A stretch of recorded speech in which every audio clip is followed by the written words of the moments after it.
केंद्रीय राज्यमंत्री प्रतापराव जाधव आता आपल्यासोबत आहे। भाऊ, काय म्हणाल? रात्री असं पहिल्यांदाच घडलेलं आहे की ठाकरे घराण्याच्या कुठल्या व्यक्तीवर शेण फेकण्यात आलेलं आहे। हे बघा, राजकारणामध्ये आणि समाजकारणामध्ये किंवा व्यवहारामध्ये जे पेरल्या जातं तेच उगवत असतं। निश्चितच या अगोदर त्यांच्या माध्यमातून सन्माननीय श्री राज ठाकरे यांच्याही गाडीवर त्यांच्या कार्यकर्त्याकडून सुपाऱ्या वगैरे त्या ठिकाणी फेकल्या गेल्या आणि साहजिकच आहे की आपल्या नेत्याचा जर कोणी अपमान करत असेल तर तो मनसेच्या कार्यकर्त्यांनी त्याचा बदला मला वाटते त्या ठिकाणी घेतला असेल। जर यांनी शांतता पाळली असती तर निश्चित तिकडूनही काही झालं नसतं आणि म्हणून ते मला वाटते त्याला ज्याला आपण क्रिया प्रतिक्रिया ज्याला म्हणतो आपण तशातला तो भाग आहे। नाही, पण आता जशा जशा विधानसभा निवडणुका जवळ आहेत, आरोप प्रत्यारोपापर्यंत ठीक आहे, पण बदले की राजनीती महाराष्ट्राचा बिहार झालाय। हे बघा, महाराष्ट्राच्या राजनीतीमध्ये सगळ्यात घाणेरडं बोलणं, घाणेरडं वक्तव्य करणं हे जर कोणी सुरू केलं असेल तर ते उभाटा गटाच्या त्या ठिकाणी संजय राऊत असेल, सुषमा अंधारे असतील की या लोकांनी ही सुरुवात केलेली आहे। आणि मला वाटते इतक्या दिवस सर्व राजकीय पक्ष, भारतीय जनता पक्ष असेल, आमची शिवसेना असेल, राष्ट्रवादी असेल, हे सगळे लोक आम्ही संयमानं शांततेनं आपल्या महाराष्ट्राची जी विशाल परंपरा आणि संस्कृती आहे तिचं भान ठेवत आम्ही त्या पातळीपर्यंत जाऊन त्या ठिकाणी त्या शब्दप्रयोगामध्ये कधी आमच्या लोकांनी टीका केलेली नाही। पण आता हा अतिरेक झालेला आहे आणि बाळासाहेबांची शिकवणच आहे की आरेला कारे आणि जशाला तसं प्रत्युत्तर द्यायचं।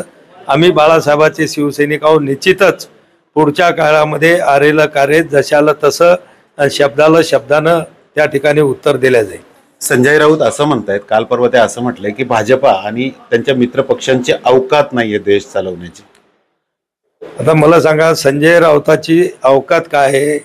जे संजय राऊत आज राज्यसभेवर निवडून गेलेले आहेत ते 40च्या 40 मतं हे आदरणीय सन्माननीय शिवसेना एकनाथराव शिंदे साहेबांच्या सोबत असलेल्या आमदारांच्या मेहरबानीनं कृपेनं तो राज्यसभेवर केलेला आहे।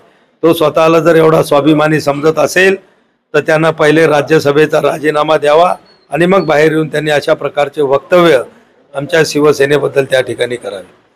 काल ठाण्याच्या सभेत उद्धव साहेबांनी शिंदेंवर टीका करताना असं म्हटलंय की एकनाथ शिंदे हे मांडूळ आहेत जे की नतमस्तक व्हायला दिल्लीला मोदींसमोर जातात। हे बघा, एकनाथराव शिंदे साहेब हे दिल्लीला आदरणीय नरेंद्र मोदी असतील, अमित शहाजी असतील यांच्याकडे जातात। ते महाराष्ट्राच्या विकासासाठी निधी आणण्यासाठी आणि हजारो कोटी रुपयाचा निधी केंद्र सरकारकडून आणला। आज त्याची सगळीकडे आपल्याला महाराष्ट्रामध्ये मोठी विकास कामं, मोठमोठ्या योजना त्या ठिकाणी दिसत आहेत। पण माझा उद्धव ठाकरे साहेबांना प्रश्न आहे की तुम्ही 2 दिवस दिल्लीला गेला होतात तर तुम्ही तिथं कोणाशी लोटांगण घालायला गेलेला होतात?